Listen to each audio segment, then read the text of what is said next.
Today I'm going to be telling you a Hungarian folk tale called The Diligent Lady and the Lazy Lady. The story starts off in this old house in the middle of the forest. An old man and her daughter lived in this house with an older lady and her daughter. Now, this older pair always fought about which of their daughters was better, and so they decided to finally put them up to the test. And so they were going to send their daughters out into the world and have them bring back as much wealth as they could for the family. The diligent lady went first. She stepped outside and walked into the woods, and as she walked, she stumbled across an old peach tree. And the peach tree called her over and was like, "Please help me clean my branches. They're covered in cobwebs, and I can't grow any peaches." So she did. And the peach tree said, "Thank you. I will find a way to repay you later. I promise. Just find me again." And she headed on her way.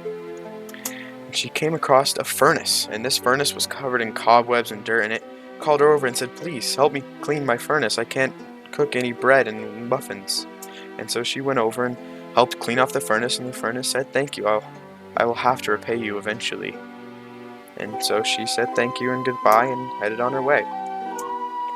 Now it was getting dark, so she needed to find a place to stay, but before she stumbled across a well, and the well said the same thing.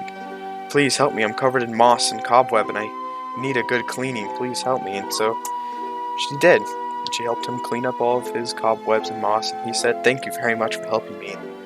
She started to walk again. This time, she found a house, and she needed a place to stay, so she stepped inside of this house. And when she stepped inside, there were these three spirits, and those three spirits said, "Hello." And she said, "Hello," and they asked if she would like to stay in their house, and she was very appreciative of them and said that she would love to, and they only asked of one thing. They needed her to sweep and clean the floors because they were covered in cobwebs and dirt if she wanted to stay, and she was okay with that. So she started to walk to her room when they stopped, and she told her, "Make sure to never go in the very back room." And so she agreed and started to sweep, and day after day after day, she finally cleared up the entire house. And it's been about 3 days, and she was eager to know what was inside of the back room, but she resisted and headed back to the front, ready to leave. And they told her before she left, "We have a gift for you." And she was very surprised to hear that they had a gift for her. She thought that staying there was the gift. And they took her back to that far back room, and they told her to go inside. When she went inside, it was filled with riches and money and anything her family would need. So she grabbed all that she could, and she went back to the front and appreciated them for letting her take all of their valuables. She said thank you and then headed on her way. As she was walking back, she started to get thirsty and came across the old well. And she walked up to the old well, and the well said, "Here, have some of my fine well water," and gave her as much water as she could carry. And she headed on her way. She came across the furnace, and the furnace called her over and said, "I have a bunch of muffins and cake for you. Would you like some?" And she was very thankful and grabbed as much as she could and began on her way.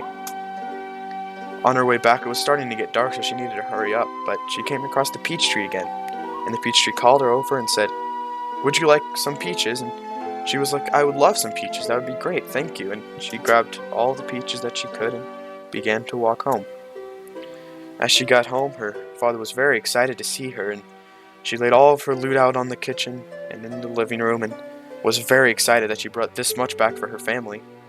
Now, the old lady was very upset that she was able to bring back this much and was very anxious of her daughter and was really hoping that she could bring back just as much and sent her out on her way the next day. She walked out and took the same path as the diligent lady. She came across the same peach tree, and the peach tree said, "Please, help me clean my branches. They're covered in cobwebs and I can't grow any more peaches." And she said that she doesn't have time and she needs to continue walking or else she'll never be able to make it back in time. She came across a furnace, and the furnace said, "Please help me clean up my dirt and cobwebs covering my furnace, and I will repay you." And she said that she doesn't have time and that she can't. So she continued to walk. She then came across the well, and the well asked a similar question. "Please help me clean my moss and my cobwebs. I can't hold any water. I'm covered in cobwebs." And She said no, she doesn't have time, and she kept walking. Now, she came across the same old house, and she stepped inside, and she was needing a place to stay because it was almost going to get dark. And she stepped inside, and the three spirits greeted her once again. They told her the same old sweeping rule, and she started to walk away, and they told her to stop, and they told her to never enter that back room. And so she did. She swept the floor and swept, and eventually, after the second day, she got really curious to know what was inside of that back door. She walked up to the back door, and she opened the door, and she stepped inside. It was extremely dark. It was pitch black. It was silence. And then all of a sudden, something grabbed her. She was ripped up and cut, and she was bleeding. She tried her hardest to get out, and eventually she was able to make her way out, with the three spirits waiting there at the door. They told her that they need her leave, and that they did not need her anymore. And so she left. With no choice, she walked her way back home, leaving a trail of blood at her feet. She came across the well, and she was so thirsty because she didn't get any food or water recently, and the well just said that he didn't have any. And he said no, and so she continued to walk, and she came across the furnace, and she walked up to the furnace and asked for bread or muffins or anything to help feed her, and the furnace said no, I can't.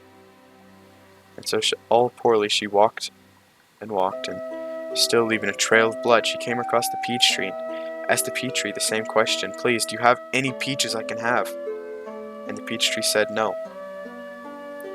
So she walked all the way back home with nothing to have, with no loot at all. Now, since the old lady and her daughter had lost this debate, they were forced to leave, never to be seen again. The end.